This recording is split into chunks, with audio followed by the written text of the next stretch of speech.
il y avait deux types de personnes qui sont sorties. Il y avait ceux qui étaient sortis pour accueillir l'imam Mamoudou Dicko. Il y avait ceux qui étaient sortis pour manifester leur mécontentement, pour dire aux autorités de la transition que la situation économique du pays est très difficile, débrouiller à trouver une solution à nos problèmes, sinon. Donc c'était une alerte à l'endroit de nos autorités. Maintenant, le fait que l'imam n'est pas venu, ça a été un coup de com', parce que quand même on a senti quelque chose. Et si l'imam était venu, moi je trouve qu'il allait peut-être rentrer tranquillement chez lui, le mettre au rosaire, qu'est-ce que ça allait rapporter? Ça n'allait rien rapporter. Et de mon point de vue, nous avons d'autres chats à fouetter que de nous intéresser à l'imam Mamoudou Dicko. Que Dicko vienne ou que Dicko ne vienne pas, ça ne va pas diminuer le prix de la viande, ça ne va pas diminuer le prix de l'électricité, ça ne va pas empêcher les coupures d'électricité. Hier, on a passé 14 heures sans électricité. L'autre jour, en venant de Gantou, j'ai vu des techniciens qui étaient en train d'installer des panneaux solaires. Ce n'est pas la solution qu'on nous donne de l'électricité.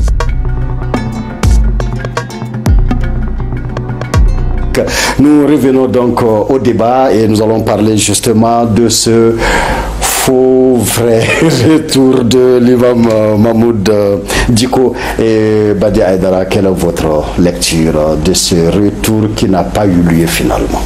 D'accord. Deux niveaux de lecture. Je pense que l'imam Mamoudou Dicko, après avoir été un imam, on peut le considérer comme un acteur sociopolitique de notre pays. Depuis la révolution de 91-92, il a régulièrement pris la parole, il a participé à toutes les grandes initiatives de notre pays. Première des choses, vrai faux retour. Déjà, à ce que je sache, il n'y a pas de procédure judiciaire contre lui. Il n'y a rien qui l'empêche de revenir s'il dispose de tous les documents d'identité et de voyage nécessaires. Donc au même titre que Mamoudou Dicko, il y a d'autres personnes qui sont à l'extérieur. Donc pour les gens qui n'ont pas de procédure en cours, etc., donc ils sont libres de revenir. Même ceux qui ont des procédures, c'est à leur choix qu'ils sont partis, etc. Maintenant, la lecture politique. Je pense que ce qui a eu lieu ce vendredi est un ballon d'essai et une grande stratégie politique. Je pense que c'est par qui? Mené par l'imam et son entourage et ses proches. Parce que de mon analyse personnelle, il n'a jamais été question que l'imam vienne ce vendredi. On a pris la température. À travers tout ce qui s'est passé, on a pris la température. On a fait un ballon d'essai. En politique, on fait régulièrement des ballons d'essai. Quand on veut faire quelque chose, on la fait fuiter. Et quand on demande à nos proches, ah non, on n'est pas au courant, ça ne vient pas de nous, etc. Et on essaie de voir comment ça prend, etc. Et je pense que c'est plus ou moins réussi quand on voit tout le bruit que ça a fait, toute la mobilisation que l'État a dû mettre en place. Je pense pour sécuriser les différents attroupements. Je ne pense pas qu'on puisse l'empêcher de venir dans la mesure ou l'arrêter dans la mesure où il n'y a pas de procédure, il n'y a pas de décision judiciaire de tribunal contre lui. Donc je pense que c'était pour sécuriser d'éventuels mouvements de foule de ses partisans, peut-être aussi des gens qui sont contre ses partisans. Donc on sait que ça a des choses qui peuvent arriver et ça a été un gros coup politique. Je pense qu'il n'a jamais eu l'intention de venir ce vendredi. Il a eu une prise de température. Il sait maintenant, il va essayer de faire chauffer la marmite pour que l'arrivée soit une arrivée théâtralisée, une arrivée politique pour se remettre au centre du jeu, parce que je pense qu'il a été un peu écarté au centre du jeu. Quand on sait, je finis sur ça, quand on sait quand même que après le coup d'État, il a participé au collège qui a nommé le président de la République, Bandao. Il a, de ses propres aveux de lui-même, dit qu'il a choisi, suggéré le Premier ministre Mokhtar Wane. Il est coutumier du fait, il avait fait avec d'autres personnes et je pense qu'il cherche à revenir dans le jeu et ça c'est important à préciser. Alors M. Koba, quand on voit en fait toute cette grande mobilisation, en tout cas tous ces gens qui étaient prêts à aller à l'aéroport accueillir l'imam Dicko, mais quand on voit aussi les dispositifs qui avaient été pris par l'État malien, alors on peut dire qu'on s'est compris entre forces là.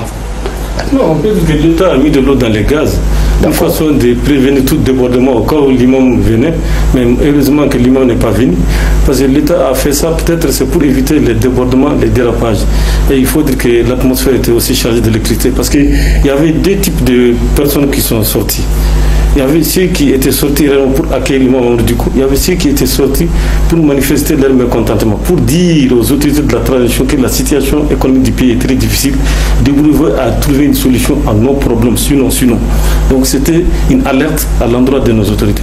Maintenant, le fait que l'imam n'est pas venu, ça a été un coup de com', parce que quand même on a senti quelque chose. Et si l'imam était venu, moi je trouve qu'il allait peut-être rentrer tranquillement chez lui, le mettre au rosaire, qu'est-ce que ça allait apporter? Ça n'allait rien apporter. Et de mon point de vue, nous avons d'autres choses à fouiller que de nous intéresser à l'imam Mamadou Dicko. Que Dicko vienne ou que Dicko ne vienne pas, ça ne va pas diminuer le prix de la viande, ça ne va pas diminuer le prix de l'électricité, ça ne va pas empêcher les coupures d'électricité. Hier, on a passé 14 heures sans électricité. L'autre jour, en venant de Gantou, j'ai vu des techniciens qui étaient en train d'installer des panneaux solaires. Ce n'est pas la solution qu'on nous donne de l'électricité. Dicko est sous climatiseur à l'âge, il mange bien, il dort bien. Nous, on est là, on est en enfer. Donc, il faut trouver une solution à nos problèmes.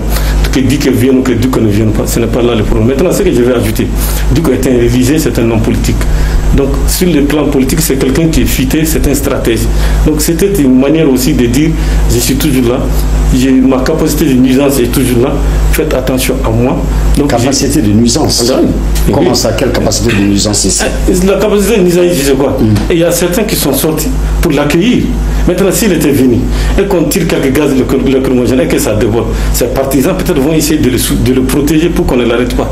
Et l'État, en voulant l'arrêter, il faudrait, ça va poser des dommages collatéraux. Mais en ce moment, c'est la capacité de nuisance de qui?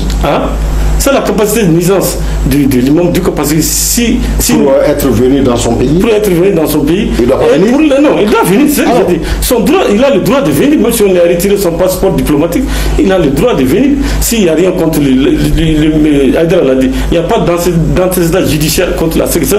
Je sais quand même que le collectif pour la défense des militaires de Younoussa Soumaré avait parlé de plainte contre l'imam Mamadou Dicko. Ce monsieur-là, je ne sais pas ce qu'il cherche, parce qu'une fois, il a même voulu porter plainte contre moi, mais il aura ce qu'il cherche. Mais pour vous dire encore une fois, je lance un message à l'endroit des autorités militaires. Une armée est une armée. Une armée n'a pas besoin d'être protégée. Une armée a des chars et des bardins. Collectif pour la défense des militaires, pour protéger des gens armés. Je ne vois pas l'utilité de ça. Alors, docteur Touré, pourquoi avons-nous l'impression que l'imam Dicko ne peut pas rentrer tranquillement chez lui? Bon, en tout cas, c'est l'impression. Oui, il y a cette impression aussi. Comme on dit, les faits sont réels, les commentaires sont libres. Parce que si on se rappelle un peu, Dicko aurait été invité par l'Algérie. Sans le consentement, il y a eu un communiqué là-dessus. Dicko aurait été conflit ou collision avec certaines personnalités qui ont des problèmes avec l'État. Si on s'en tient aussi au communiqué, ce qui se passe, en réalité, Dicko ne peut pas venir comme on l'espérait. Parce que certainement, il a certaines difficultés, ou vu les tensions ou certaines rencontres qui auraient déplaire, qui ne cadrent pas avec l'intérêt ou bien les raisons d'État font que sa venue serait compliquée. Mais moi, ce que j'ose croire, parce que comme nous sommes dans un Mali de paix et de réconciliation, je vais en venir, sur les événements maintenant du vendredi, pour moi, c'est un coup politique, un coup immédiat et réussi pour l'imam. Réussi parce que en prenant en otage la scène politique, les réseaux sociaux, même le pays, même l'international, tout le monde se pose où est Dicko, est-il venu, donc c'est pour dire que Dicko est toujours présent. Et d'ailleurs, Dicko n'est pas n'importe qui, parce que lui, il incarnerait pour moi plus de 3 décennies d'hommes politico-religieux. Il a participé dans tous les régimes, dans tous les grands événements, acteurs passifs ou très actifs. Donc Dicko aurait en lui cette capacité, en tant que personne de ressources, si on enlève les préjugés ou les collisions ou les caractères de collision avec les forces extérieures hostiles à l'État malien, Dicko pourrait être utile. Utile veut dire quoi dans ce sens pour moi? En tant que personne de ressources, avec l'Algérie, les anciens mouvements rebelles, donc Dicko pourrait servir l'État malien. Il peut rentrer discuter, et comme on dit en politique, on n'a pas d'amis, mais on n'a que des intérêts. Donc, du coup, au nom de l'intérêt ou bien de la puissance publique, pourrait revenir dans le cadre de la charte qui est en cours à partir de lundi, prévoir une ouverture pour tous les exilés, que tout le monde rentre au Mali, qu'on se retrouve, qu'on discute, et qu'on se pardonne, qu'on aille de l'avant. Parce que, quel qu'en soit le fait, Dicko est un homme qui pèse, qu'on le veuille ou pas. Dicko incarne pour moi l'homme stratège politique, comme l'a dit Aristote. destiné par nature à faire la politique. Du coup, on ne peut pas faire la politique au l'instant du coup. Donc il a des éléments qui sont nécessaires, il a des informations, il a un carnet d'adresses qui pourrait nous aider à aller de l'avant, mais qu'il vienne. Si en réalité il n'a pas, il peut venir discuter avec l'État, quitte des consensus. Maintenant, le cas spécifique aussi, les collisions avec les ex-rebelles. Moi, je suis de Tombouctou. Même si ceux-ci reviennent, il faudrait que la justice soit rendue pour les victimes, notamment le bateau de Tombouctou. On a vu le cas de l'autre jour, les frères en Songo et Gao, donc Kobe. Donc vraiment, les gens peuvent revenir, mais il faudrait que la justice soit rendue pour les victimes. Duco peut revenir, mais Duco doit rendre compte à l'État. S'il est innocent, vraiment qu'on le libère pour qu'on aille de l'avant. D'accord. Docteur Amara, que retenez-vous des événements du 14 février, vendredi? C'était des rapports de force qui s'installent de nouveau entre Diko, l'imam Diko, qui était la figure du PROU, du M5 RFP en 2020, ne l'oublions pas. Donc, effectivement, il pèse dans le jeu politique. Donc, des rapports de force que Diko et ses proches rétablissent d'une façon ou d'une autre pour exister. C'est une épreuve d'existence pour Diko. Ça, c'est la première lecture. La deuxième lecture importante pour moi de ce qu'on a vu, je pense que faisons énormément attention. Cette annonce repoussée de l'arrivée de Diko a permis quand même de mettre des gens dans la rue et qui éprouvent un sentiment de frustration ou quelque chose d'autre qui n'était pas, et ça m'a rappelé 2020 pour moi. C'est-à-dire des gens comme l'article pour les enseignants, l'article 39, où les gens sont sortis parce qu'ils en avaient marre du pouvoir d'Ibeka qui n'arrivait pas à faire appliquer l'article 31 qui a été voté à l'Assemblée nationale. Et bon voilà. Donc ce sont ces petits, ces petites frustrations qui finissent, comme disait Amadou en Pétéba, les petites querelles qui deviennent des grandes querelles. Donc c'est la deuxième lecture qui dit quelque chose de la place de Diko dans la politique malienne. Je ne fais pas une lecture religieuse parce que je ne connais pas, mais plutôt politique. Diko, comme il l'a dit, occupe une place politique importante dans la société qu'il faut regarder et qui nécessite aujourd'hui de discuter avec Diko. J'en termine par là. Discuter avec Diko, c'est prendre la variable algérienne. C'est la question géopolitique qui est posée avec Diko. Ne l'oublions pas. Si Diko ne vient pas, qu'est-ce que pensent les autorités algériennes? Ce sont elles qui hébergent Diko à Alger depuis plus d'1 an, voire 2 ans quasiment. Qu'est-ce qui se dit? Comment Diko pourrait être là sans leur accord? C'est elles qui ont invité Diko, ça a été rappelé tout à l'heure. Donc ce serait bien de aussi un moment de mettre en branle la question de la diplomatie malienne. Qu'est-ce qu'elle pense? Qu'est-ce qui se passe entre Alger et Bamako pour le retour de Diko, sachant que le retour supposé de Diko est quelque chose d'attendu par bon nombre de gens qui ne s'expriment pas. Ce sont ces badauds qui sortent, mais qui sont des Maliens et qui ont un impact important sur la marche de la politique de la transition et avec lesquels il faudrait traiter. Alors, dernière question qui est donc une question plateau. Je commence par vous, monsieur Badi Aïdara. Avec le cas Diko, alors qu'est-ce qu'il y a lieu de faire dans le cas Diko? Je répondis sur ce que mon collègue a dit, le rôle de Diko qu'il faut voir, questionner et qu'il faut faire avec lui. Je pense qu'il y avait 2 intervenants qui sont allés dans ce sens. Moi je dis non, il ne faut pas faire avec lui. Pourquoi? Je m'explique, parce que en réalité, soit il est acteur politique officiel, il crée un mouvement, il fait la politique comme ça se doit, à la conquête des postes électifs, ce qu'il avait commencé à faire par ses masses, même s'il dit que ce n'est pas lui. Soit il n'a aucun statut particulier, tout comme les autres citoyens. Le vrai problème, c'est qu'il a pour habitude de vouloir être faiseur de roi. Il l'a déjà dit, il a contribué à nommer des ministres, des premiers ministres. Énormément de ministres ont été nommés sous sa couverture. Dans sa logique, naturellement, quiconque a cet avantage dans un pays aimerait le garder. Moi, je pense que c'est plus un problème qu'une solution. Et sans rentrer dans les détails de tout ce qui s'est passé avec le M5, je pense que si on est dans cette configuration de la transition avec tous les retards qu'on a pris, il en est le premier responsable après avoir abandonné tout le M5 pour aller prendre des décisions, choisir des PM en dehors du M5 et a manqué de soutien pour le M5. Il est même allé jusqu'à dire qu'il n'y avait pas de premier ministrable au sein du M5, alors qu'on a toutes les grandes personnalités qu'on connaît, Modibo Sidibé, Moutaratal, pour ne pas les citer tous, Madame Si Kadiatousso. Il y a beaucoup de personnalités dont je n'ai pas cité qui sont là, et donc ça a créé ce décalage-là entre le M5 et le pouvoir qui a donné énormément de retard. Maintenant qu'il essaie de revenir dans le jeu, je le comprends, mais je pense que la transition ne doit pas rentrer dans ce processus d'escalade, de pression, comme il a eu à le faire avec les autres pouvoirs. Concrètement, on fait quoi? Il est temps. Il est libre de rentrer. Il rentre. Il n'y a pas de procédure judiciaire contre lui.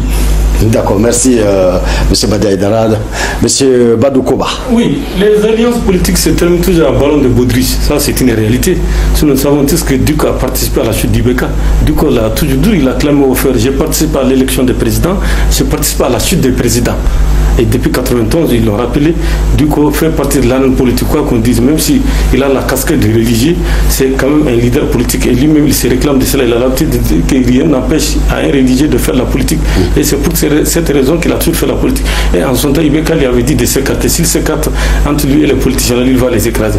Mais ils ont eu la chance, et Duco était avec eux. Et c'est avec le soutien de Duco que Ibeka est tombé. Maintenant, il y a toujours ce qu'on appelle le karma. Duco aussi, il faut reconnaître qu'à un moment donné, il a un peu dérivé. Sinon, nous savons tous qu'en 2012, Duco a joué un grand rôle pour la libération de certains de nos officiers supérieurs. Et parmi ces officiers, certains sont au pouvoir aujourd'hui. Donc, il faut rappeler cela, c'est très important. Donc, Duco a eu à jouer des rôles importants dans ce pays-là. Même si aujourd'hui, il fait l'objet de toutes les critiques. Et ça, c'est évident parce que le fait qu'il est parti en Algérie et qu'on n'est pas en odeur de synthèse avec l'Algérie, ça pose problème. Parce que certains sont allés jusqu'à dire qu'il est en intelligence avec un ennemi étranger, avec une puissance étrangère. Et tout dernièrement, je crois qu'il y a eu une rencontre en Mauritanie et où il devait aller, je ne sais pas s'il est allé, je ne suis pas souvent l'actualité de l'imam Duco, mais toujours est-il que pour les autorités, Duco fait partie des problèmes. Mais moi, je dirais tout simplement que Duco étant une grande figure politique de ce pays, Duco, on peut peut-être lui permettre de venir et regagner son domicile, regagner la mosquée, mais il faut aussi dire qu'on ne peut pas l'empêcher de faire la politique, parce que rien ne lui interdit aussi de faire la politique. Parce qu'est-ce qu'on peut faire avec ce qu'on peut faire avec Duco, à l'heure où je vous parle, ce qu'on peut faire avec Duco, s'il décide de venir, qu'il regagne son domicile et qu'il reste tranquille, peut-être qu'il continue à faire cette prière pour que la paix et la stabilité puissent venir à la République du Mali. D'accord, merci merci monsieur Koba. Docteur Touré. Bon, contrairement aux deux présidents, moi je souhaiterais avec lui, il faudrait entrer en négociation, c'est-à-dire qu'on le veuille ou pas, Duco serait bien introduit. Plus de 3 décennies de politique, Duco était un fin politique stratège. L'État pourrait l'utiliser, comme je l'ai dit, par le canal, à travers le canal algérien, ces milieux introduits pour que nous puissions avoir la paix, la stabilité et la cohésion que nous cherchons. Nous avons l'opportunité avec la charte et la paix pour les gens en cours. Il peut se trouver que l'État fasse une ouverture pour Duco et tous les Maliens qui seront dans cette situation, que tout le monde revienne. Parce que qu'on le veuille ou pas, Duco est un homme politique. Qu'on le veuille ou pas, Duco n'est pas n'importe qui. L'État peut négocier avec lui. L'État peut utiliser Duco, comme Duco peut aider l'État en tant qu'un bon citoyen. Donc ça ne sert absolument à rien de tirer la corde. Il est en Algérie, sa femme a besoin de lui, même le Mali d'Arabie. Il faut qu'il revienne, qu'il rende compte. Duco n'est pas n'importe qui. Il a participé à tous les régimes. Il a participé à tous les grands événements. Il est difficile de faire l'arène politique du Mali en enlevant Duco. Même si personnellement il a ce point de vue que moi je ne partage pas. Mais il faut qu'il revienne, qu'il rende compte à l'État, que l'État négocie avec lui. Ce que l'État peut faire avec lui, c'est à l'État de décider. Sinon, en nos jours, nous, on a besoin de stabilité. Le coup médiatique a réussi le vendredi passé. Donc il faut qu'il revienne, vraiment que les gens fassent balle à terre. Quand on gère l'État, ce n'est pas par la passion. Qui est plus citoyen que Duco? Il peut revenir, mais tant qu'il a des difficultés avec l'État, qu'il s'assume et l'État va s'assumer. Entre les deux instances. Si aujourd'hui nous sommes dans la tâche aussi que Duco aurait joué un grand pas, un grand caractère actif. Donc s'il y a des problèmes, c'est que Duco a fait quelque chose qui n'allait pas. Donc Duco peut venir s'expliquer. On donne la chance de s'expliquer et que l'État l'accorde la chance de l'accompagner pour que nous puissions sortir dans cette crise. Sinon, depuis 1960, on n'a que des problèmes. Vraiment, on n'a pas besoin d'autres tensions avec les religieux, aussi avec les politiques. Que les gens mettent balle à terre, qu'on parle plus de raison que de passion. Parce que quand je vois les gens passionnés, vraiment, c'est pas encourageant. Vraiment, nous, on a beaucoup de difficultés. Comme l'a souligné, du Covid ou pas, nous, on a beaucoup de problèmes. Donc, il faut qu'on aille de l'avant. On l'amène, il donne ses propos et on continue. C'est tout. Docteur Amara, oui. Que faire avec l'imam Diko, c'est la solution, contrairement à ce qu'il pense. Tout Malien est une solution. Il faut aller vers des énergies positives. Quand on sait ce qui se passe dans notre pays, Kobe dont on a parlé, et c'est pas seulement Kobe. Kobe, c'est symbolique, mais c'est tous les jours comme ça. Les gens meurent partout. À Bamako, on est là, tranquille, sous la clim, bien habillé, tout va bien. Mais pensons au reste des Maliens qui croisent le fer tous les jours et qui n'ont même pas à manger à cause de la tension sécuritaire. Pour moi, Diko est une solution.